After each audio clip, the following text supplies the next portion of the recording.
All right. Hi, everybody. Welcome. Hey. Yeah. The first program of 2024. Right? Exciting. It's a good year.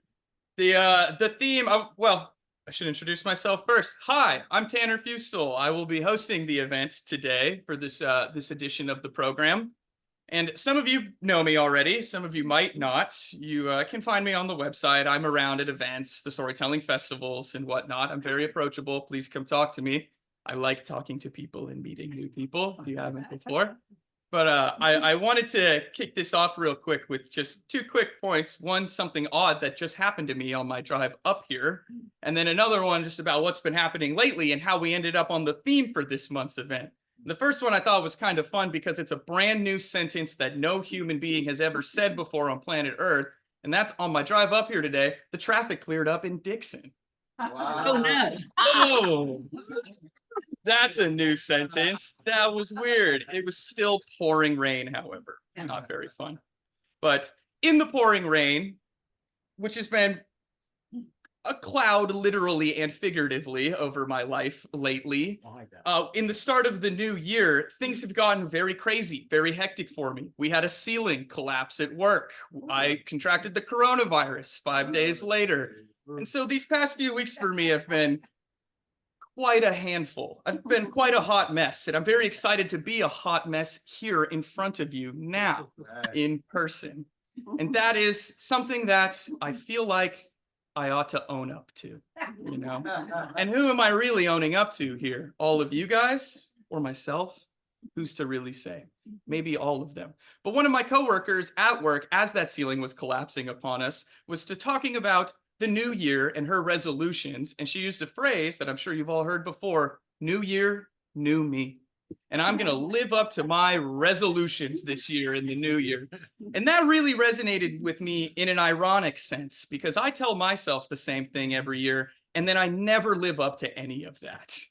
And this year, I am going to own up to that and try to change. And part of changing, I think, is owning up to past transgressions. Andy, I actually lied to you earlier. It wasn't the traffic that caused me to be almost late today. I overslept 20 minutes. Again, is that for you or for me? I don't know. I think I have at least a year to figure it out. It's for me. But I'm very excited to be here today, making it through the lack of traffic in Dixon and all of the rain and all of the chaos and fires that are happening in my life, because we have a spectacular program for you guys. We have a great lineup of tellers with a huge variety of stories that tangentially and very literally weave into the owning up to it narrative that runs through this program. And to get it started, as we always do, we will turn to our Zoom tellers before we get to our in-person ones. And kicking us off is going to be now Linda Kennedy with her story, Lost in Translation. I'm sure almost everybody in here knows Linda pretty well, but in case you don't, allow me to introduce her to you. Linda has been telling stories for 36 years, weaving humor, wonder, peace, and joy across a tapestry of genres. Linda has told stories at a wide variety of venues, including schools, civic organizations, community radio, festivals, adult daycare. Can I get an invite to one of those? And always striving to bring a bit of magic and joy to each listener. And she nails that goal that she strives for. So please join me in welcoming to the virtual stage, Linda Kennedy. Oh, calm down. Good afternoon, friends. Oh boy. Owning up to it. We'll get to that eventually, but my story is called Lost in Translation, and it starts in 1963, 60 years ago. I was 22 years old, and I've been married a year to Tom, and we were going cross country, and we are going to go to Mississippi, where I would meet a lot of his kinfolk.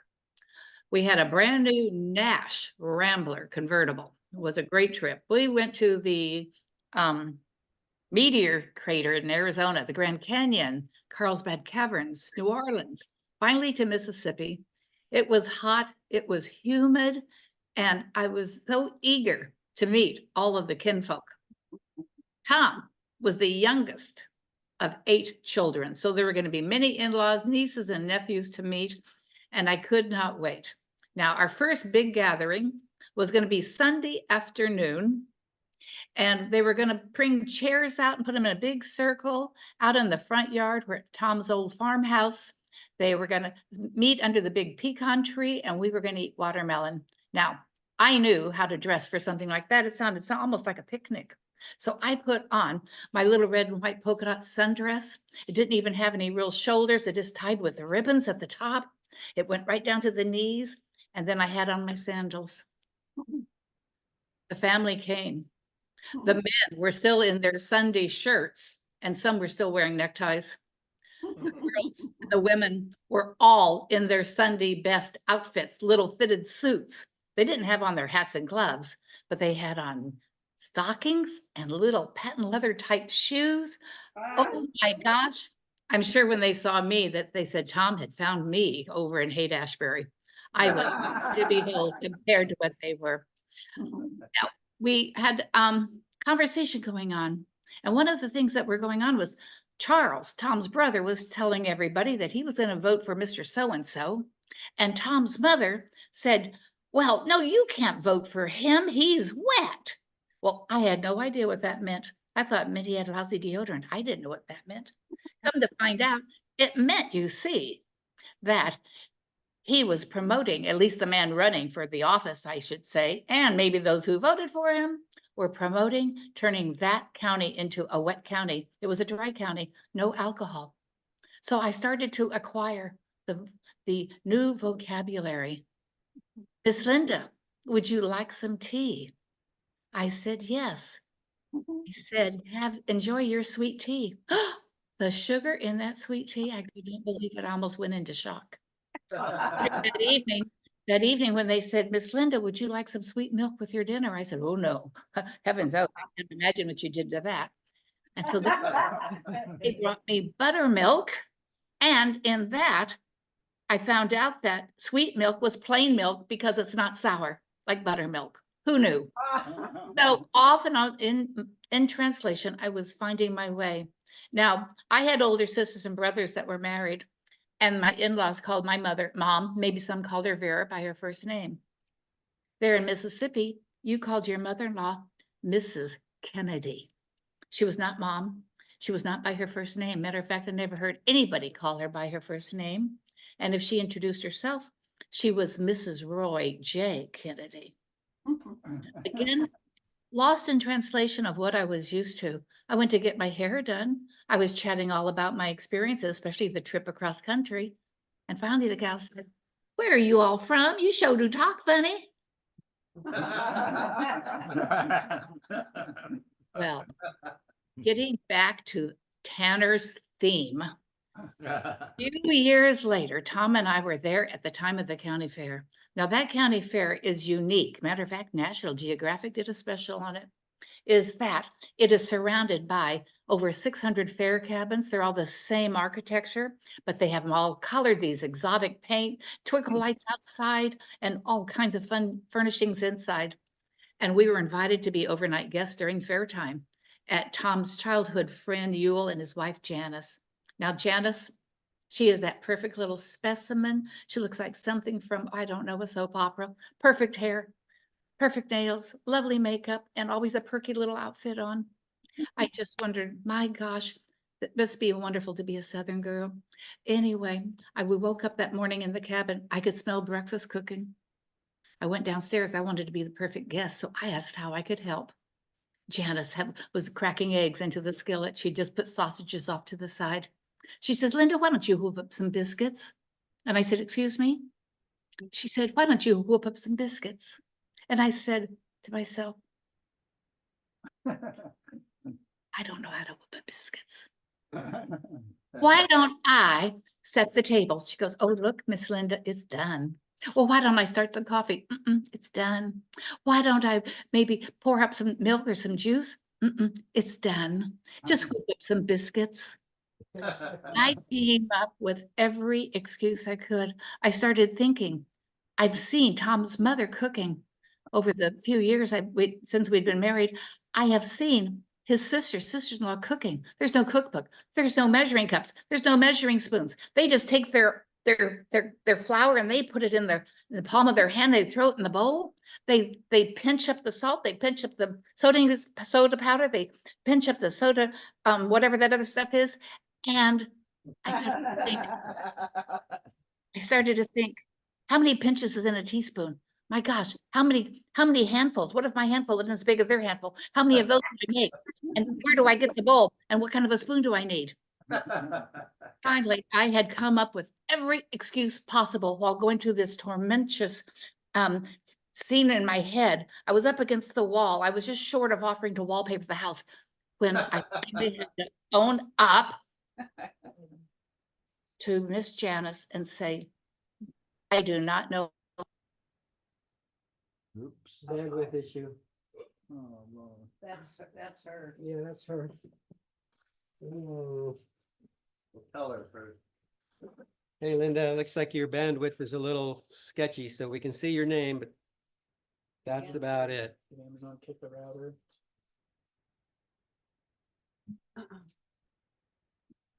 So, Tell her we can't hear her either. yeah, we can't hear you either. She probably can't hear us either. Maybe the Amazon guy came. Yeah. Well, She wouldn't have done that if the Amazon. came. She Oh. would've said, No, I- I see what you mean, yeah, maybe. Yeah. Well, okay, let's, Linda, we can't hear you or see you.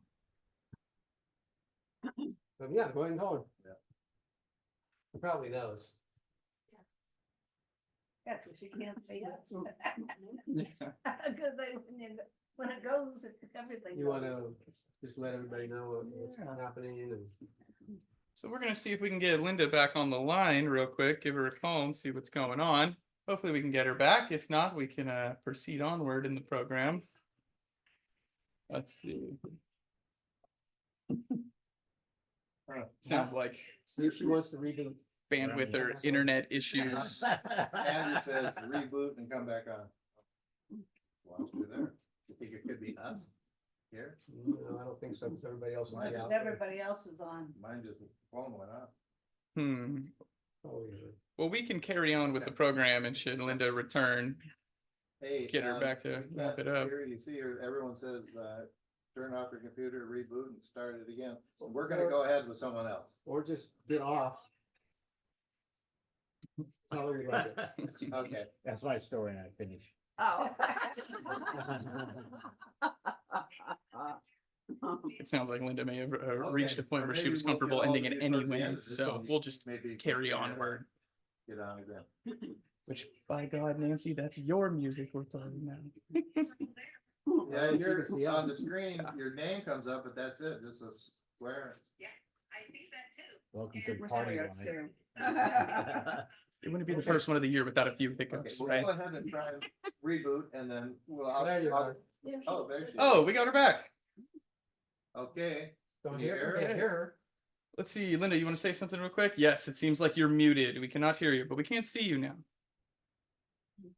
Perhaps you can pantomime the rest of your story. No, I'm just kidding. Still can't hear you. It doesn't say that she's muted, so I'm wondering if Yeah, it has to the do with her. connection. Yeah. Let's just go ahead and Okay, Linda. move on. AT&T. We cannot No, hear you. can't No. hear No, we cannot hear you, Linda. Okay, Linda, I'm gonna hang up and we're gonna just go on and. Okay, I will enjoy every. Oh, now we can hear you. No, that was from my phone. There you go. Okay, cool. Okay, let's pretend that the last 3 minutes never happened. Linda, please continue.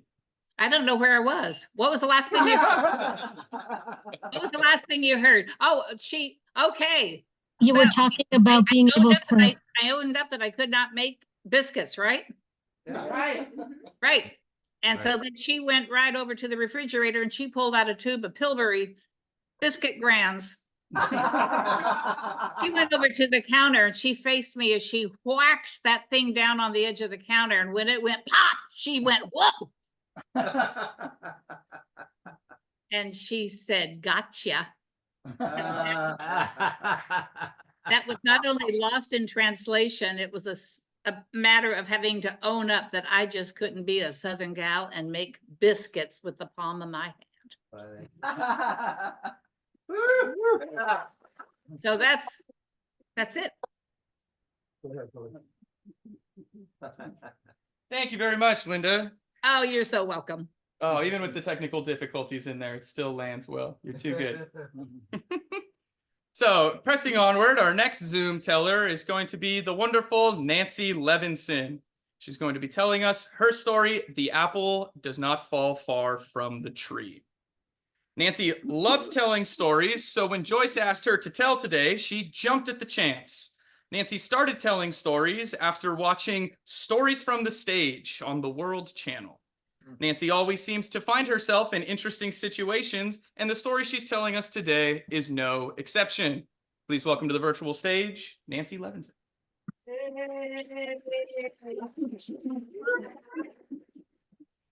Thank you so much.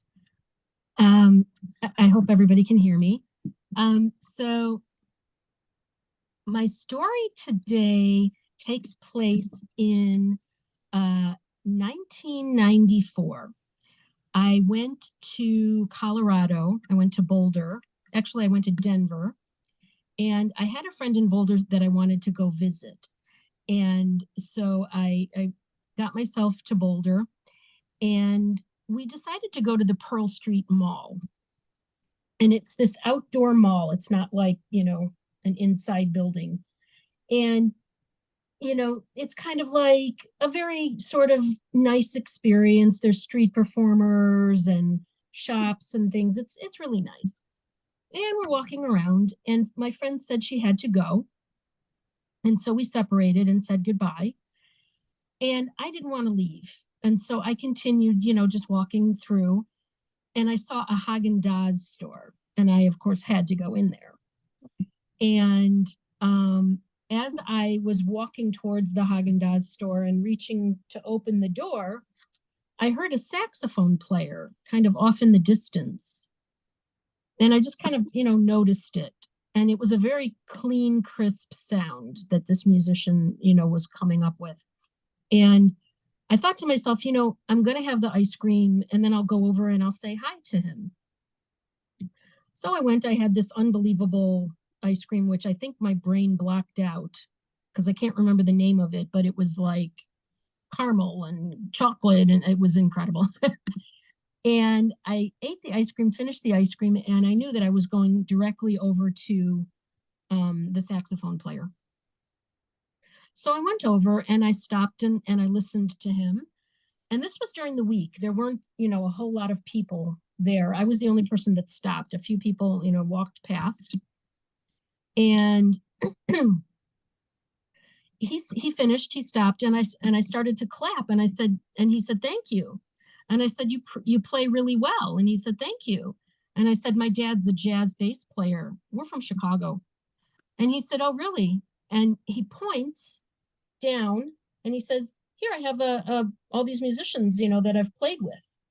And I kind of leaned down, and he had pictures that were signed of either him and another person or just the musician, that was signed. And I'm looking at this display, and I see a picture of my father.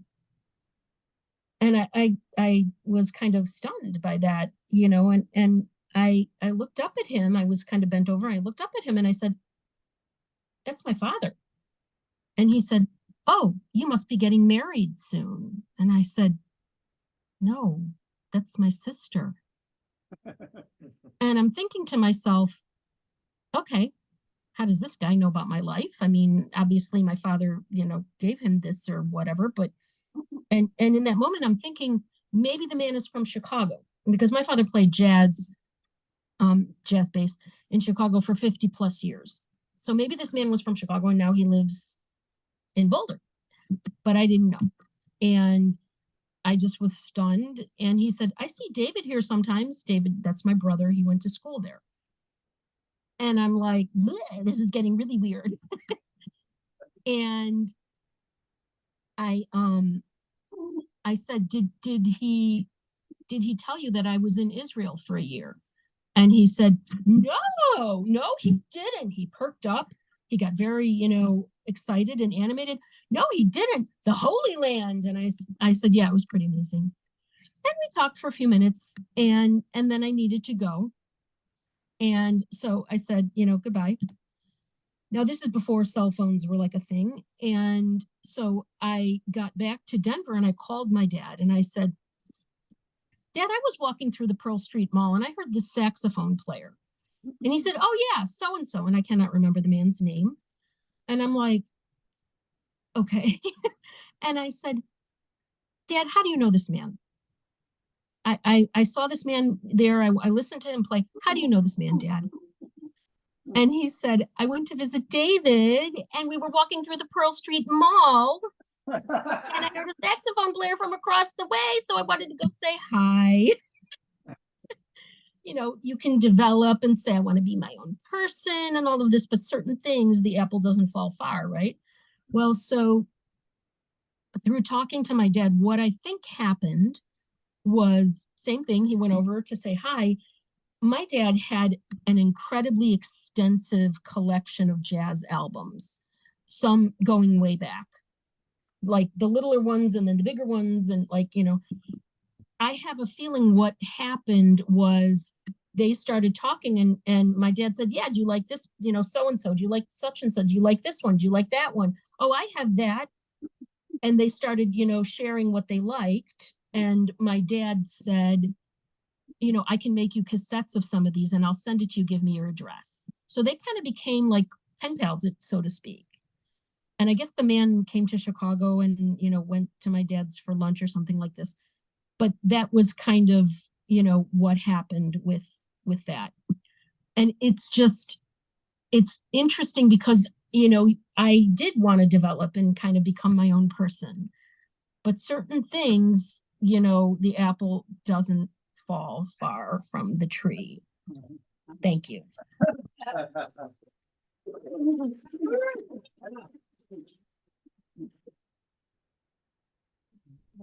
Thank you very much, Nancy. Can't find me. That was I great. can't find us. Can't find us. Let me But we're move the here. Spotlight and figure out We've where you are. disappeared. Where are we? That is a great. Oh, self-view enable.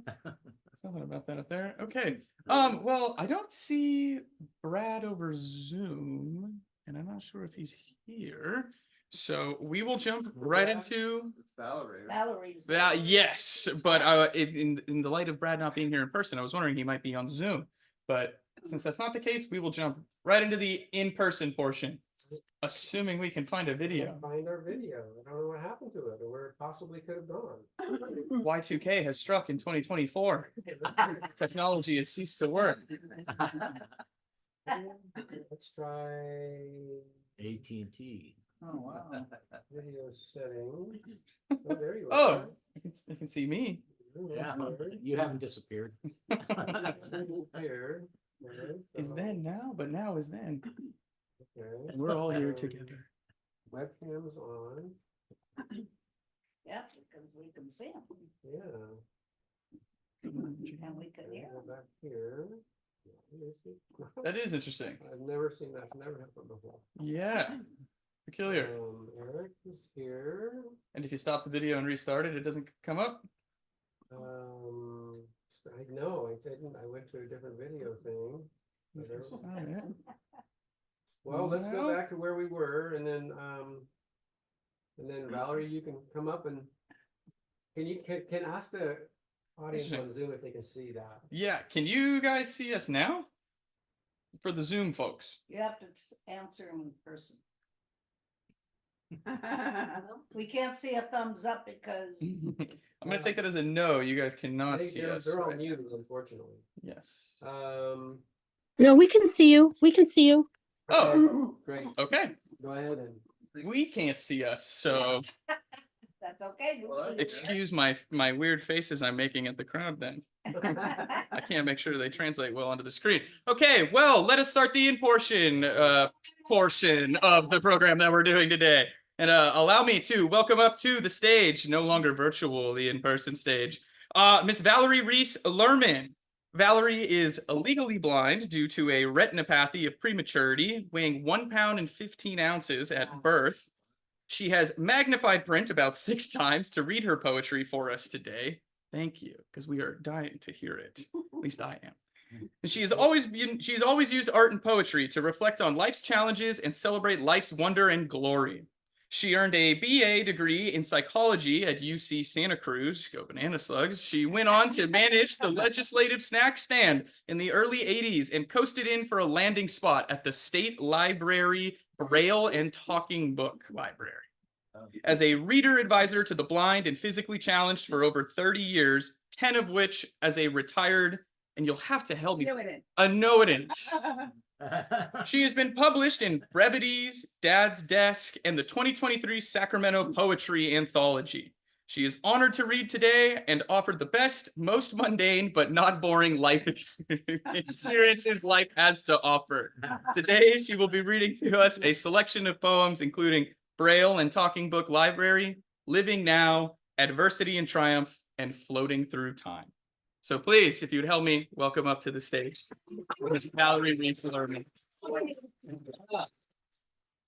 Now, do you need any assistance in any way? No, I was just gonna say, I'd like to pass my book around. Oh, absolutely. Thank you. Of course. And we can get that. Hi, everybody. I'm so honored to be here today. Can you hear me? Yeah. Yes. Okay. I'm passing my book around. If you're interested, let me know. Right now, it's only at the downtown library in the I Street section of the library where they used to, that wonderful man, JR, used to do books. And it's also in their history section. So hopefully eventually I might get some more copies. Okay, thank you. Here we go.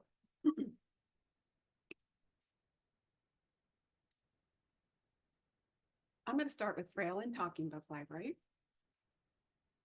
Braille and Talking Book Library, circulation, reader advisor, registration, 1984 to 2020.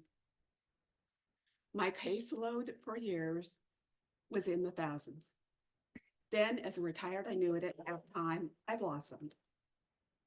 Firing up Zoom text 9 times magnification, I took calls, emails, visits, whatever your persuasion. By title, author, subject, the search. Manipulating 9 program screens for service options that best served. You could call if you're lonely or had a drink or two. It's okay. A good book on the way will cure whatever ails you. There's more.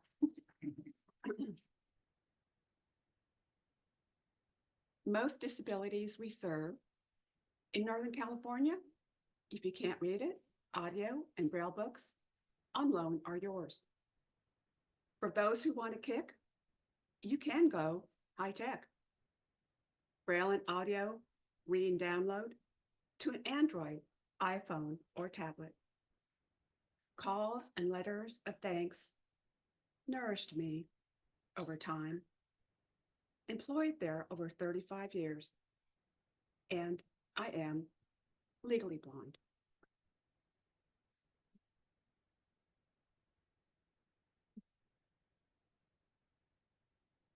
Okay, the next poem is Living Now, one of those wonderful COVID poems. But I hope you enjoy it. Thank you. Here we go. Living Now. Breathe as if it's your last breath. Walk a road untended and wild. Pay attention to the details that sketch your life. Draw bold and wide, ignoring mediocrity. Honor the love that binds. Be present for the small gifts laid upon your table, for your spirit to open, soul to unwind. Become one with all we share, world connected, sublime. Valerie, I don't mean to interrupt real quick, but if I can just recock that so it's a little closer to your lips. Oh, I'm so the folks sorry. in the back can hear you a little better. Did you guys hear anything? Yeah, we can do it. Oh, okay. Thank you. And in case anybody's interested, here's one of the paintings I've done that's in the books. I can pass it around if you want to. Okay, thank you. Yeah, my book is poetry and painting. You go.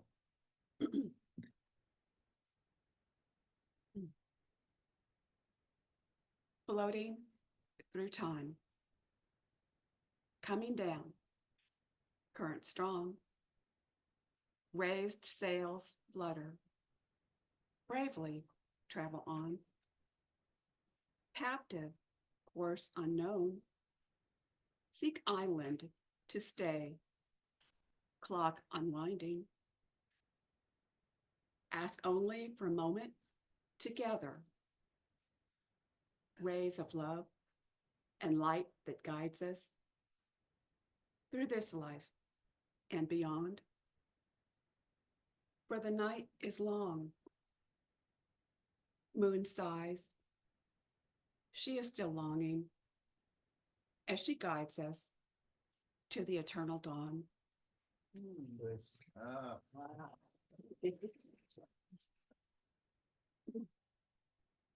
Thank you, and this is my last poem for today. Challenge and triumph. What you're given, turn it around. Take another look. What else can be found? Create something new. Don't cling to the past. You're born to create. Intelligence, your path. What you're given, only a start. You can transcend if you invite the spark. all right.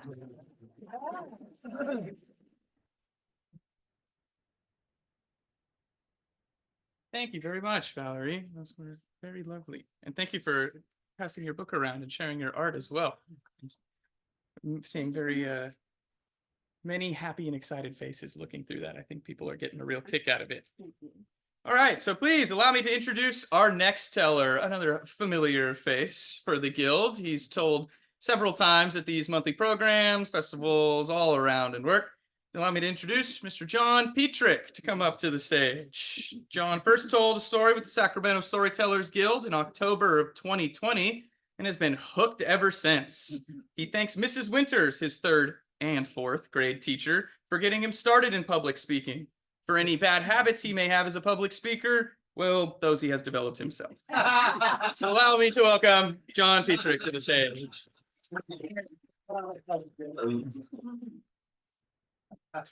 Thank you very much, Tanner. You're great. You're really good, doing a nice job. Well, many of us have raised kids. And those people who raise kids with a partner know that you have to support that partner.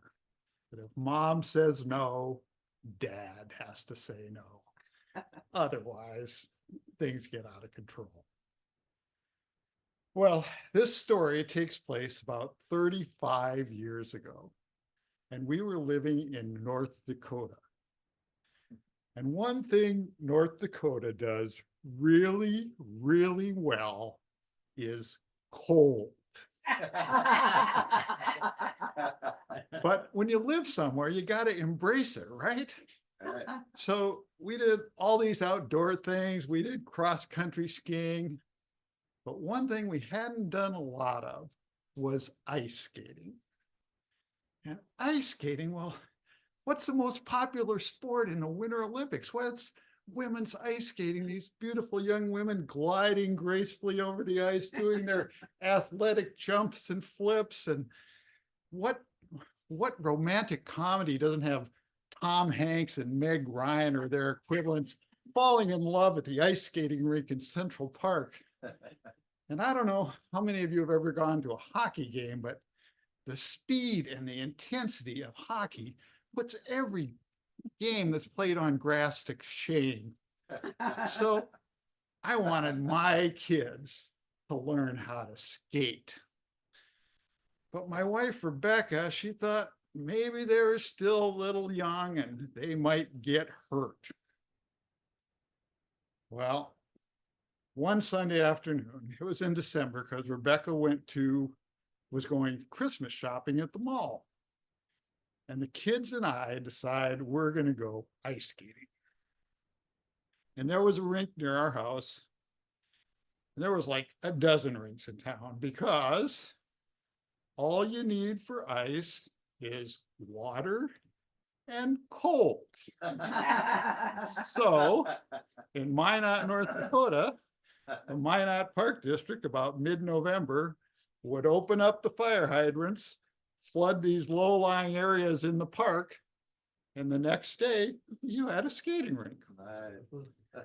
So we drive over to the school, nearby school, which had 2 skating rinks. It had a figure skating rink and a hockey rink. And I get the kids out of the car. Kids are 6 and 4. I put on their snowsuits, their hats, their mittens, tie on their little skates, and we go over this little snowbank and we go down to the skating rink. And it's a beautiful Sunday afternoon. It's cold, but the sun is shining. It's not windy. There's lots of people out skating. We get down the ice, and Molly, who's 6, she must have skated before because she took right off and she's going around the rink. But Will, who was only 4, he was struggling. He'd take like 2 steps and then he'd sprawl out. And Will, of course, was a boy, so we had to have hockey skates. And hockey skates have longer blades and they sit up higher on the ice. They're a lot harder to skate in. But I worked with Will and we got so we could go maybe 4 or 5 steps and maybe get a little glide in. And then we just kept working all afternoon, and kind of after a while, we made it all the way around the rink, and he only fell down about 4 times. So by now I haven't gotten really any workout myself, so I want to take a few laps. So I tell Will, you just keep skating around the rink, and I'll come every time I come by you. I'll come and see how you're doing. So I get down to the other end of the rink, and I hear this screaming. And I went, I don't think that sounds like one of my kids. I've never heard that scream before. And I get back to where Will is, and he's laying on the ice, and he is screaming. And not just crying. I mean, he is screaming. And I try to comfort him, and he's still screaming. And Will, if you offered him candy, he would lighten up in a hurry, usually. So I say to Will, let's go over to the warming hut and I'll buy you a hot cocoa. And he's still screaming. So I pick him up, we go over to the warming hut, I set him down on the bench, go in and get a hot cocoa and come back out, and now he's not screaming, he's just kind of blubbering. And I give him the cocoa and he's drinking it, and we're watching the hockey rink right across from us, and there's a bunch of kids out there and they're just having the time of their lives. And I go to Will, in a few years, Will, you get bigger, you're going to have fun like those guys. But then I noticed that he's kind of holding his hand like this. Uh-oh. And with my vast store of medical knowledge, I realized maybe I better ice that. So I take his mitten and I stuff snow all the way around his mitten. And then I realize it's time to go pick up Rebecca. She's at the mall. Some reason she didn't have a car. I had to go pick her up. So I get the kids. We go back over the snowbank. I take off all their gear, put on their boots, get them locked in the car, and we take off for the mall. It's like 10 minutes. And on the way over, I'm telling the kids how proud I am of them and how, you know, it was a cold day, but they didn't complain at all. And boy, how they're really improving on their skating. But I say, Will, you know, you might not want to tell mom you got hurt because she might not let you go skating again. So we're almost to the mall. We're just crossing the highway to the entrance of the mall. And Will says, Dad, I think I'm going to tell mom.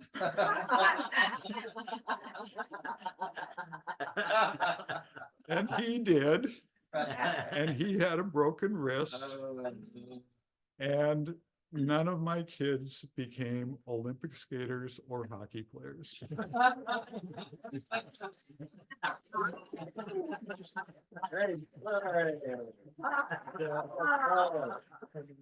Nice. Thank you, John. That's a good story. Intermission. Is it intermission time? Take a quick Sure. 10-minute break or 5-minute break? 10 minutes. 10. 10? At least. What time is it? This is, I don't know, it's 2:45. almost 1:45. And we have how many more people to go? 4. Oh, we have, yeah, take 15 minutes. Sure. All right. Well, let's take a little breather real quick. Use the restroom, grab a drink. Will you tell them? Yes, I believe so. For the Zoom folks, I think you're hearing me right now. We're going to take a real quick break here in person. Grab a beverage, use the bathroom. I encourage you to do the same. Unless you don't have to. Well, I still encourage you to anyway. So we will resume our program here in about 15 minutes. Sounds like 3 o'clock will be the time. All right, recording. Beautiful. Thank you, Andy. So Tim Thomas Hicks first learned as a new and green youth service librarian that he could tell stories when Terry Chekon sent him to a storytelling festival back in the summer of 1982.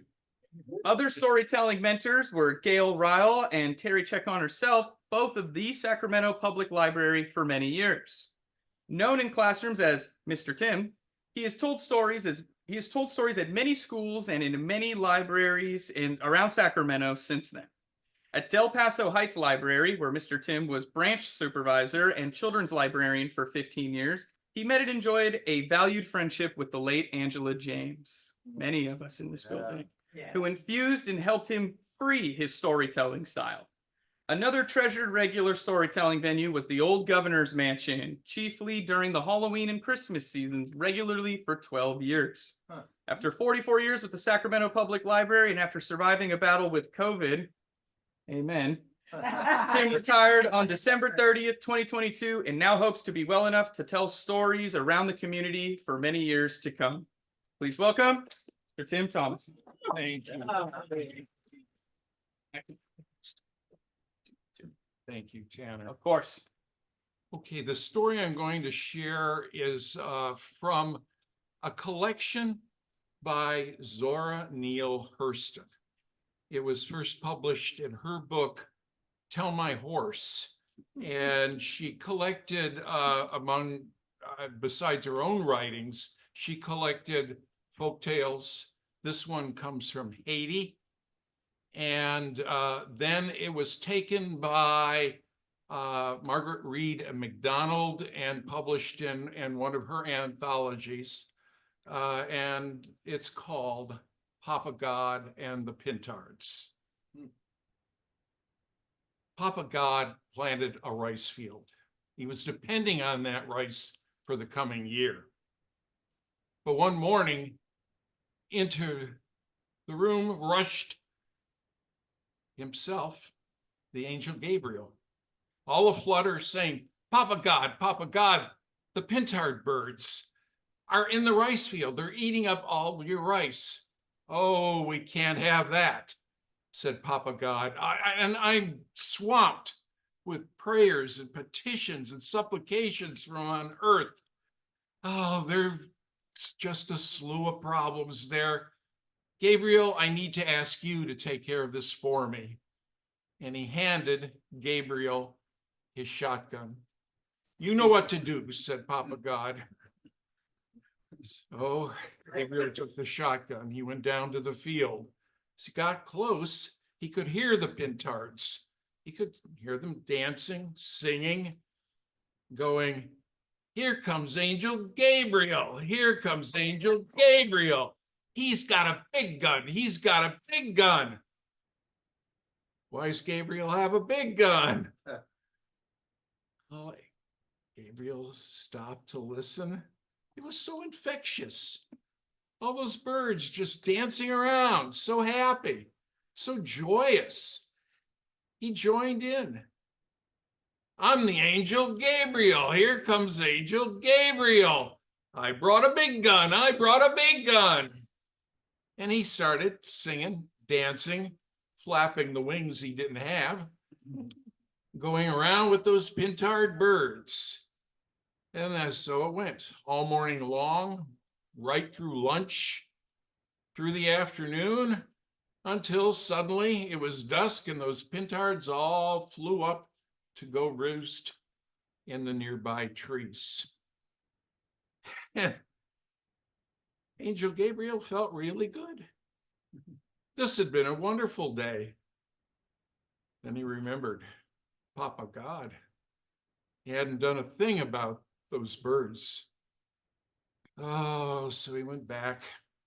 When he got to Papa God, he told him, he confessed, Papa, I went down there, those birds, they're just so free and joyous and so full of good cheer. I couldn't help myself. I danced the day away, singing, moving with them. It's really something to behold. Oh, you've let me down this time, said Papa God. I'll just have to have St. Peter take care of it tomorrow. And as Gabriel turned to go, Papa God called out, hey, and where's my shotgun? Oh, yeah, left it down leaning up against one of the trees that the birds roost in. I'll have to have Peter fetch that too, said Papa God. So in the morning, Papa God gave St. Peter his instructions. Peter took off. He said, you can count on me. You're my rock, called out Papa God. And he went down to that rice field and he got close and he could hear those birds singing, dancing. Boy, he wanted to join in right away. And they were singing, here comes St. Peter. Here comes St. Peter. He didn't bring a gun. He didn't bring a gun. And so Peter started swaying to the music, started singing along. And so it went again, all through the morning, right through lunch, during the afternoon, right up until the time dusk fell and those pintard birds flew up into the trees to roost. Finally, Peter looked around, he saw the shotgun leaning up against the tree. And he thought, oh, I'll just have to go tell Papa God. I think it'll be all right. It's really first time I've messed up in about 2,000 years. So he told Papa God, and Papa God said, well, I called you my rock, but maybe I should have called Dwayne Johnson. But he ain't here yet, and he's not due yet either. So sometimes, you know, if you want to do it right, you just have to do it yourself. So in the morning, Papa God got up. He went out, went down the path to his rice field, hoping something was left. He got closer. He could hear those birds singing. Here comes Papa God. Here comes Papa God. Ooh, we got the big gun. We got the big gun. And Papa God walked down to the rice field and he was smiling, just hearing those birds and then seeing them flapping their wings made him just want to flap the wings he didn't have and join in, do those dance steps, sing a little. Yes, I'm Papa God, I'm Papa God. I didn't bring a gun, I didn't bring a gun. And I have an idea. All those prayers and petitions, all that misfortune on earth, all the affliction, that has given me, my friends, an idea. So Papa God turned in it. He called out for Shango, the African Caribbean god of thunder, lightning, and mischief. And he said, Shango, need you here. Need some lightning bolts. The appropriate thunder. So Shango came on down and he threw down a lightning bolt right down to earth. And Papa God grabbed a pintard and put it on that lightning bolt and super slided him right down to earth, right down to the country that we know today as Guinea. And so Shango would throw down a lightning bolt. There was a clap of thunder and another pintard went to earth, one after another, until all the pintards were out of heaven and down in that land that we call today Guinea. And that is why all the best singing and dancing and stories come to us today from that land, that country we call Guinea, because that's where the first pintards went to earth and where the people there, thanks to God, Papa God's good decision-making and answered prayer, first learned from the pintard birds. Thank you. Wow. Thank you, Zora Neale Hurston. Let's see. All right, we're back. Thank you again, Tim. That was wonderful. All right, so this is a fun one for me because Ed Lewis has introduced me to come onto stages many, many times before, but I have yet to get to introduce you onto a stage. So this is a fun one for me. Many people here know Ed. I'm sure this will be a little redundant for some of you, but Ed is a retired teacher of young children as well as an early childhood education professor who tells stories to children throughout the world as his other moniker, Eddie Spaghetti. He has performed in schools, sharing interactive stories, puppets, songs, and movement activities since 1973. He has been blessed to perform in Mexico, Costa Rica, Brazil, South Korea, much of Europe, Canada, and across the United States, including here in beautiful Sacramento. Ed is also a storytelling groupie, attending as many storytelling events for adult audiences as possible. He's a board member of the Sacramento Storytellers Guild, as well as the Storytelling Association of California, where he produces a monthly event called Genre Storytelling. He has taught storytelling classes for teachers and performed for adults, sharing personal stories and tall tales since 1994. Please join me in welcoming up Mr. Ed Lewis. Do we want to tell them the title? Ed, would you like to tell him the title? Sure. The title of this story is Becoming a Man by Meeting John Wayne on the Amazon River. I was surrounded by my baseball teammates in 1973 after hitting the winning home run in the Los Angeles City Baseball Championship.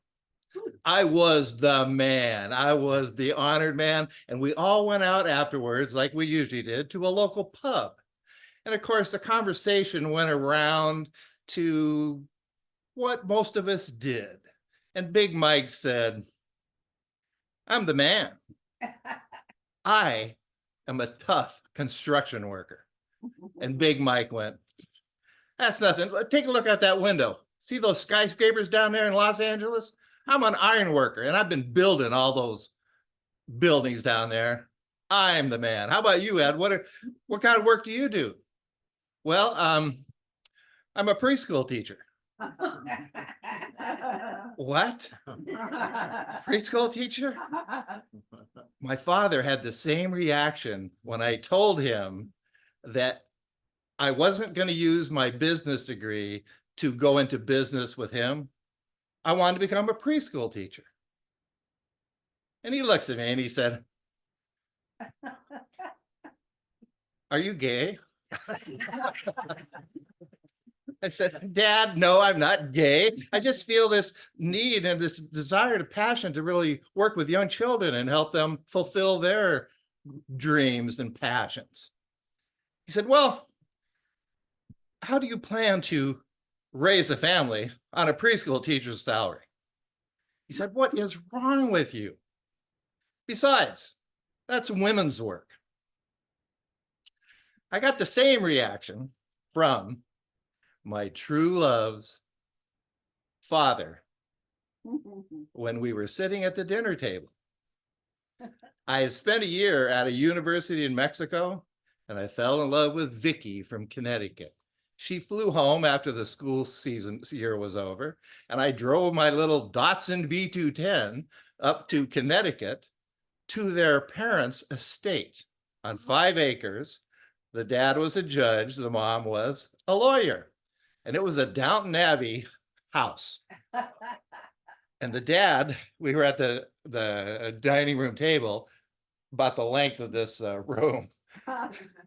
The dad was at one end, the mom was at the other, Vicky and I were in the middle, and her brother was across from us. And he looks at me and he says, "Well, son, it seems like my daughter's quite smitten with you. So how do you propose to take care of her in the lifestyle that she's accustomed to?" I said, "Well, sir, you know that Vicky and I went to school, and she got her art degree, and I got a degree in bilingual education. And I think what I really want to do, and now that I speak Spanish fluently, is to go back to California, you know, where I live, and have Vicky come out, and I want to be a preschool teacher in a migrant farm camp." He looks at his wife, he's shaking his head. Then he looks at Vicky and he said, "You brought me another one of those." I was beginning to doubt that I really had manly traits. I mean, I thought I'd done all the right things. I worked on cars. I built things. I was a combat vet. I was a weapons specialist. I could show no emotion. I could be a poker face. I could just tough anything out. I never cried. And I was, you know, I thought I was really a real man. But I started having doubts with all this negative feedback. Anyone I tell what my career choice was, they all kind of went, "Oh yeah, right." But the proof that I was a real man was when I spent one summer going the entire length of the Amazon River on boats and rafts and little plane hops. And the main time when I really figured it out is when I met this boat captain right in the middle of the Amazon coming into the country of Colombia. And he said, "I see that you're an adventurer type. At the next stop in Leticia, Colombia, get off, walk straight through the town, out of town about a quarter of a mile down this little dirt path, and you're going to come to this clearing and you won't believe it. It's going to be the adventure of a lifetime, and you can play around with your manliness there." Okay, so I did that. I got off, I wandered down that trail, and I came to, as I was going down that trail, I was hearing all these great, it was a jungle, all these great bird sounds and monkeys. It was a fantastic environment. And I came to this clearing, and I was transported back to my childhood, the Wild West, because in the middle of this clearing was a old-time Western saloon with swinging doors, a hitching post, a white stallion in front of it. And on the rocking chair on that porch was none other than John Wayne. Well, I walked up to him and he came down the steps and he says, "Well, how you doing there, city guy? what are you doing here? I said, well, you know what, John? I got on my stallion and I rode all the way down from California through Mexico, all Central America, across the Panama Canal, Colombia, down all the way to the Amazon, just to meet you, because I heard that you got rich owning gold mines and that you would give me a job and I would become a multimillionaire. He said, you know what, son? I kind of like your attitude. Join me. I'll give you the first shot of scotch. So we went through these swinging doors, and it was just like my childhood dreams and what I'd seen on television with John Wayne. There were mahogany floors, teak, and all kinds of interesting bar stools. There was this long bar, a huge mirror, and around the entire place were animal heads. On the dance floor were 5 tables. 4 of them were filled with old people, kind of like I'm looking at now. And they were sitting at these tables, and in the middle, there was a poker game going on. There were 4 guys. They had Winchester rifles on their laps, playing poker.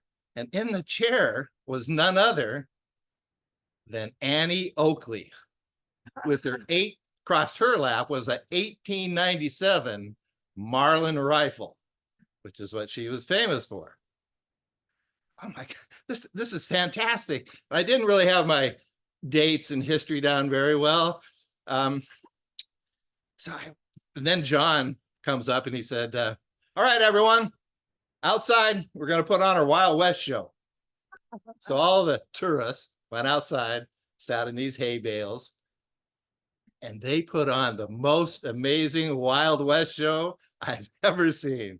I mean, Annie Oakley would ride on her horse. She'd get off the side and she'd shoot targets, bullseyes every time. They had Brahma bulls down there, and they would do bull roping contests. It was just fantastic. And I got to shoot rifles with John Wayne. And I beat him on the long distance rifle shooting because I had been a weapons specialist when I was drafted in the Army, and I was a little better than him. So, I was the man, right? Well, after this was all over and the tourists headed out, because he had a hotel right next to it that he built, he said, well, of course, I don't know if you know much about history, but, John Wayne is dead. And so is Annie Oakley. I'm not John Wayne. My name is Gunther Scholl. I said, okay, so what's this? He said, I grew up watching Westerns, and I love John Wayne. And when Hitler came into power in Germany, we fled our family down to Brazil, and my father found a gold mine. And we got pretty wealthy, and I got quite wealthy, and I started my dream, this Wild West tourist show in Leticia, Colombia. And I'll tell you what, I know you've been talking to me about, people not thinking that you're manly enough, but I'll tell you what, the true character of a man is somebody who can really follow their passions and stand up for what they believe in. And if you want to be a preschool teacher, you be a preschool teacher and be proud of it. And that really kind of changed my worldview of what you're supposed to do as a man. And I did come back. I became a preschool teacher for 10 years, as Tanner said, and taught some college classes. And I love doing storytelling with children. Thank you.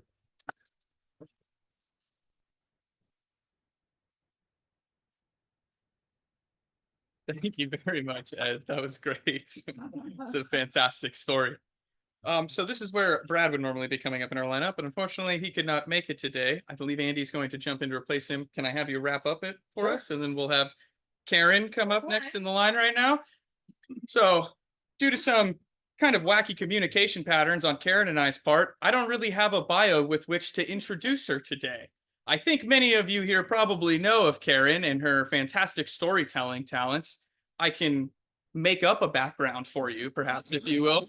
Karen has been telling stories for a very long time. She first became a great storyteller when she was working as a muscular firefighter for the Sacramento firefighting department, in which one day in a particular blaze, smoke was masking oxygen to her brain. And in a vision from Clark Gable, he said, "Your real purpose is to tell stories to the community in Sacramento." And so she dropped all of her firefighting work and is now here today to tell us her story, If I Only Knew.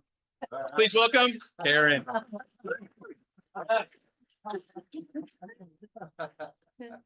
Thank you, Tanner. I think I'm gonna keep that introduction. I love that introduction.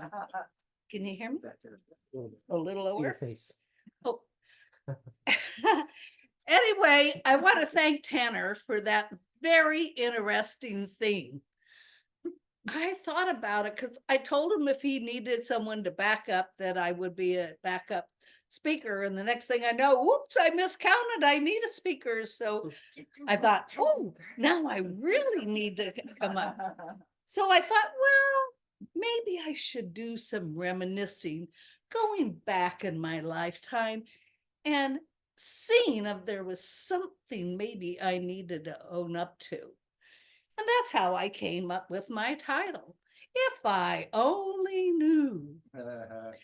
Because as I was reminiscing, I had an excellent childhood. I don't remember anything bad. I remember some fun things with my little sister or my brother, or even bugging my older sister. But I had a wonderful childhood.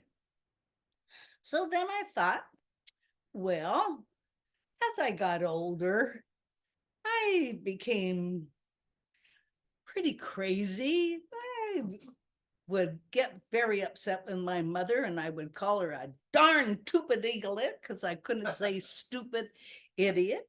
So stupid idiot came out of my mouth. And I was very obstinate, and I had a mind of my own. But, you know, we were free and at ease back then. It was nothing for us to go out at 9 o'clock in the morning and come back for dinner at 5 o'clock in the evening when Daddy got home. Because depended who I was playing with at the time, we'd have lunch with that person's family. And that's how it was. We were free and easy. But then I discovered boys, and I thought, well, you know, when I got a little boy crazy when I was younger. Pretty much a boy crazy now as I got older.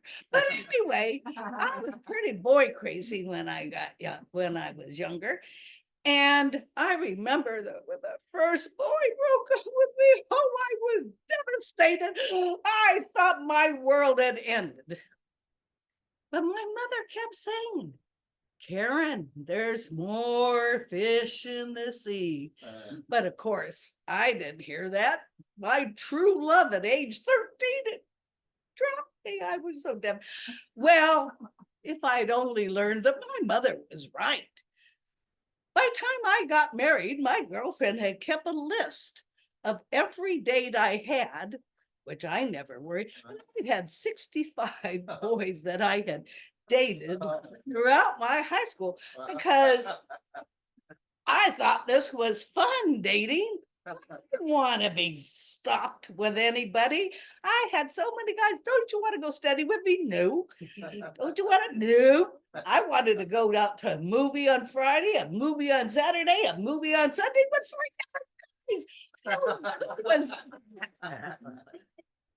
So I never regretted that. I thought it was a great time.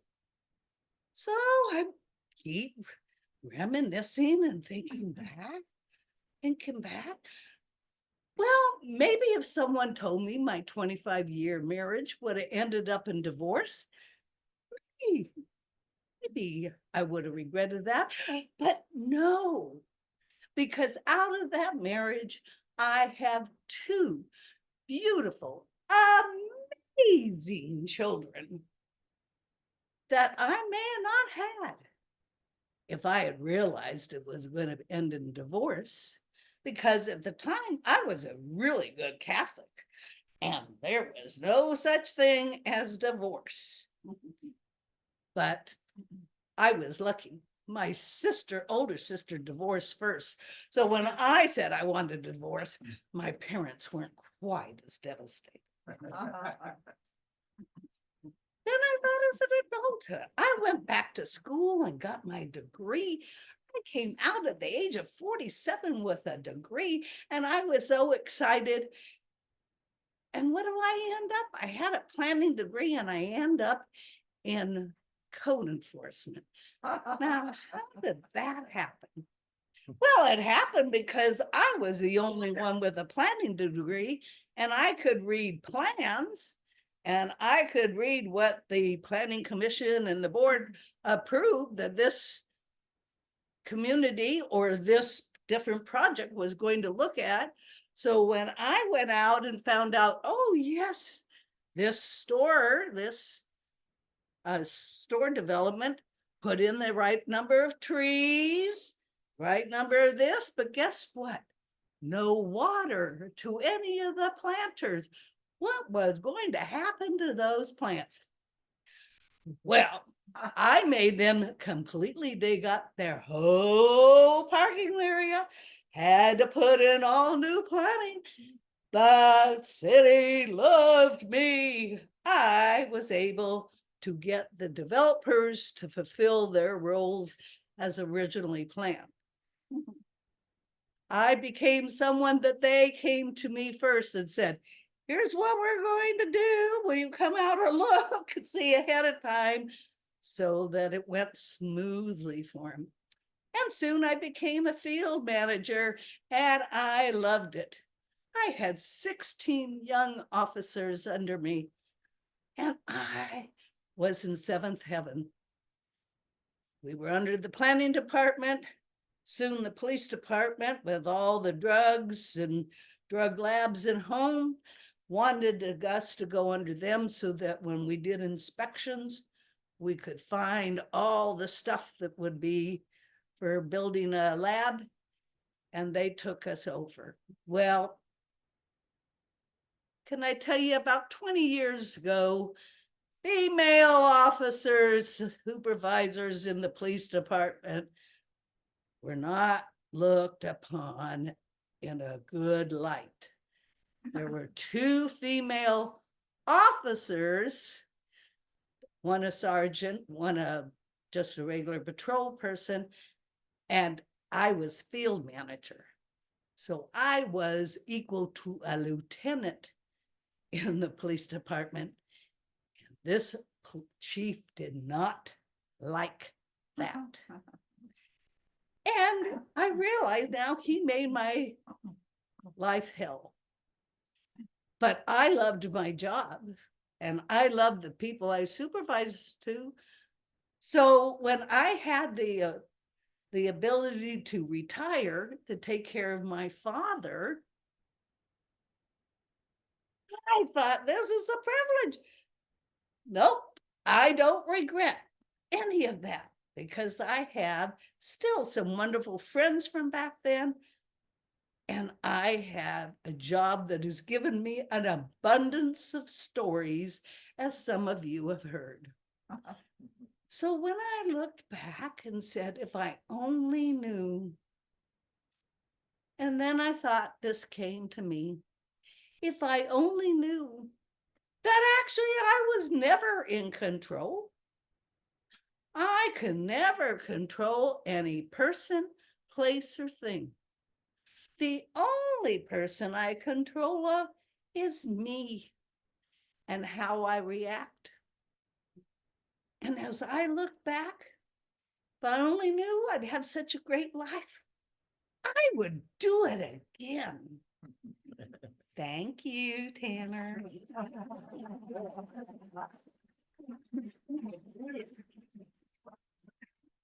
need to thank me.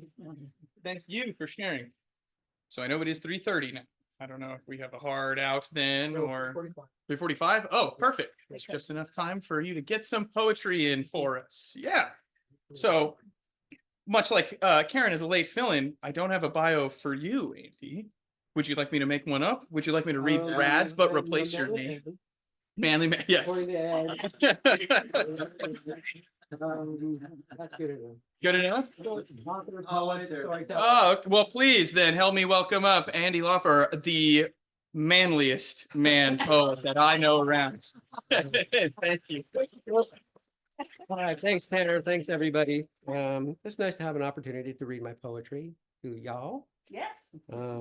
I'm going to, so the COVID years were really pretty awful. You know, 3 people who died, a couple of dogs died. I had a heart attack.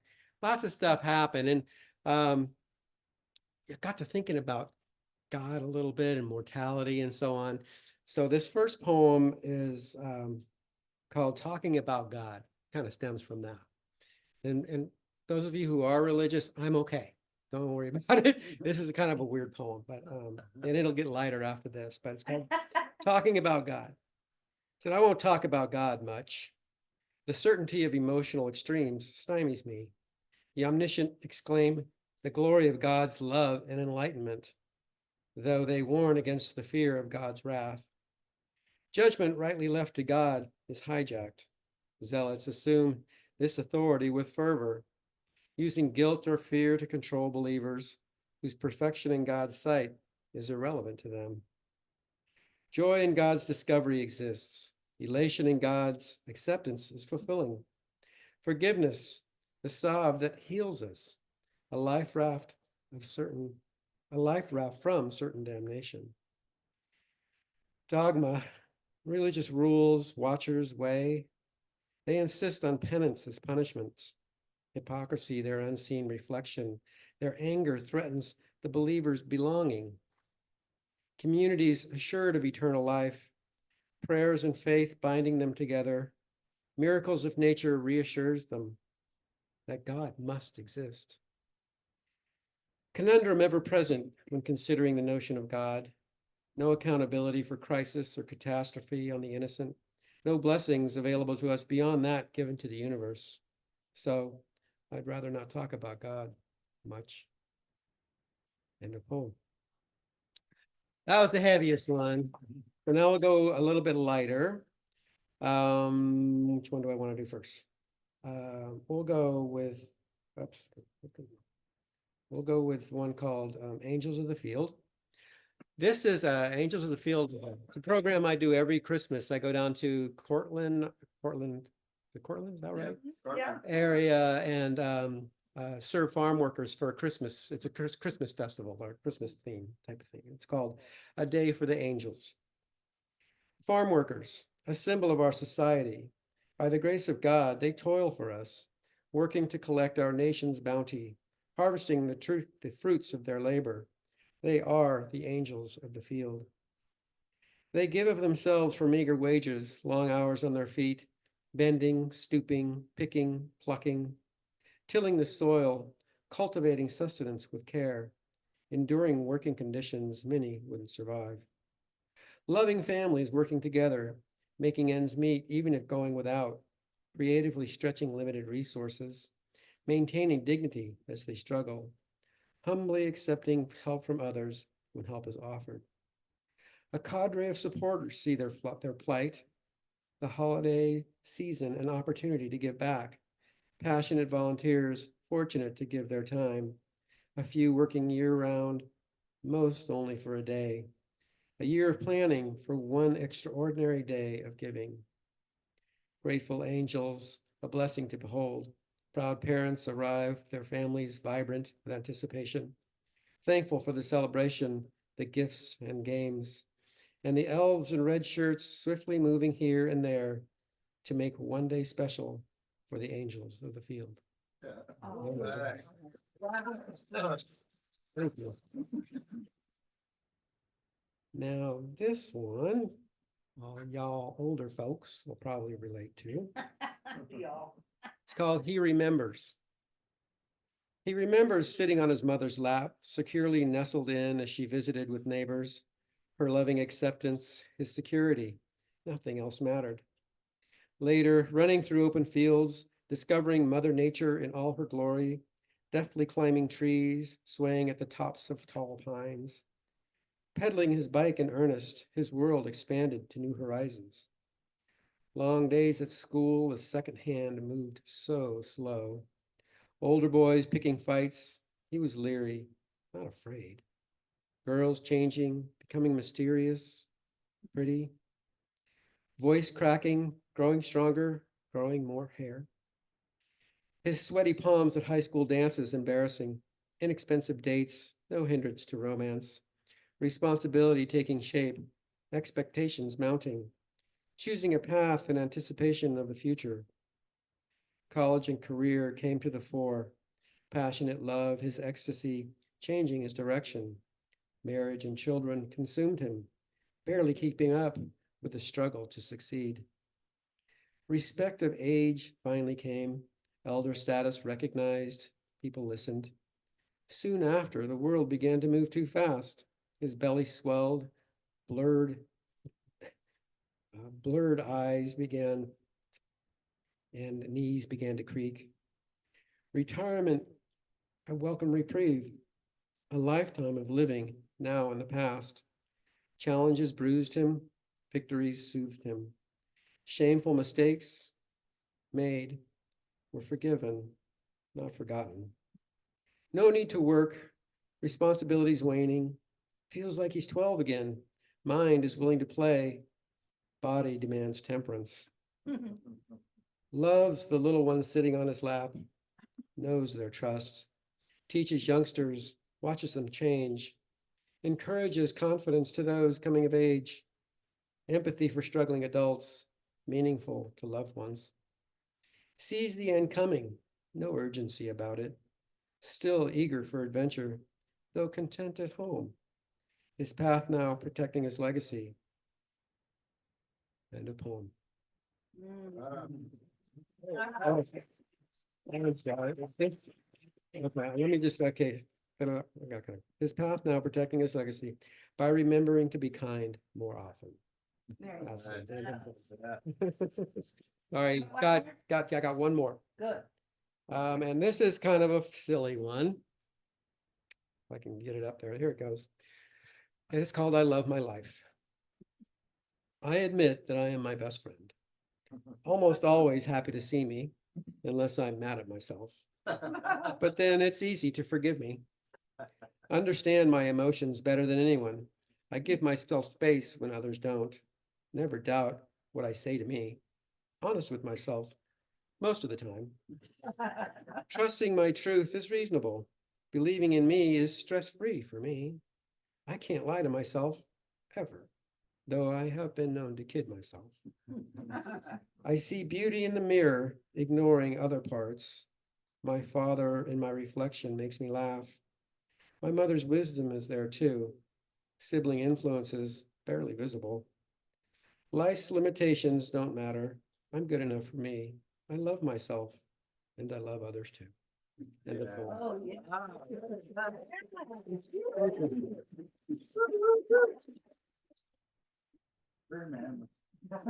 Thank you. Thank you very much, Andy. I think that that's an excellent set of companion pieces to the story Ed told earlier too, even though I know it was just a joke we made in the beginning. So that wraps up the first program for our monthly series in 2024 for the Sacramento Storytellers Guild. And I just want to end it on a real quick note of saying thank you to Andy and Joyce for helping me put this all together. And thank you to our fantastic tellers for coming out via Zoom or in person. I really appreciate all of you guys. And I want to say thank you to you guys. Please don't thank me for hosting this or anything today. Thank these awesome tellers and these awesome poets that have performed here for us today and helped take us to places in their heads, places we've never been, or even places maybe we have been before, like Pearl Street in Denver, Boulder, Colorado, like Nancy was mentioning earlier. Somebody asked me at work, one of my coworkers a week ago, why do I do this? They said, why do you do this? Why do you go and tell these stories from college to people that you may even just hardly know in certain instances? And I gave them, kind of just like a general run-of-the-mill answer, because when I get on stage, it's when I feel the most alive. But I've been reflecting on that question a lot lately, and especially on my drive over here today. And obviously my favorite part and the best part of doing this is being able to experience all the beautiful yarns that folks can spin and the great stories and life experiences that they've had and should be shared and deserve to be shared. But I think deep down, the best part is actually just how dang welcoming this community is. This storytelling community, and in particular, the Sacramento Storytellers Guild, does a really, really good job of welcoming in new people of every different type of creed, shape, color, size, age. And it's awesome. It's so cool and it's so satisfying and great. And I pity the fool who will never get the chance to experience all of these amazing stories and things that everybody in this room and everybody in this Zoom call brings to the table every day and every month that we do this. And so thank you guys for being so awesome and allowing me to be here to do this today. Don't thank me. It's all y'all. Next Thank you. Yeah. Next. Yes. Black History. Third Saturday, always third Saturday. All right. And for those of you on Zoom who may not have just heard Joyce right now, the third Saturday of every month is when we do this program. And next month, February, Andy, are you going to be hosting it? Yes, I am. Andy will be hosting, and it sounds like our theme is going to be Black History, for February. 17th. February 17th. So please attend that one. I will do my best to get up here as well. And then March 16th. but 29 days later, hopefully not 30 if I'm counting my months correctly, on March 16th, the Sacramento Storytelling Guild is putting on the Sacramento Storytelling Festival. Last year's was fantastic, and I'm a little biased because I performed, but it was a great program. It was a ton of fun. It was incredible. I encourage everybody to come out. I don't think I need to convince too many people here.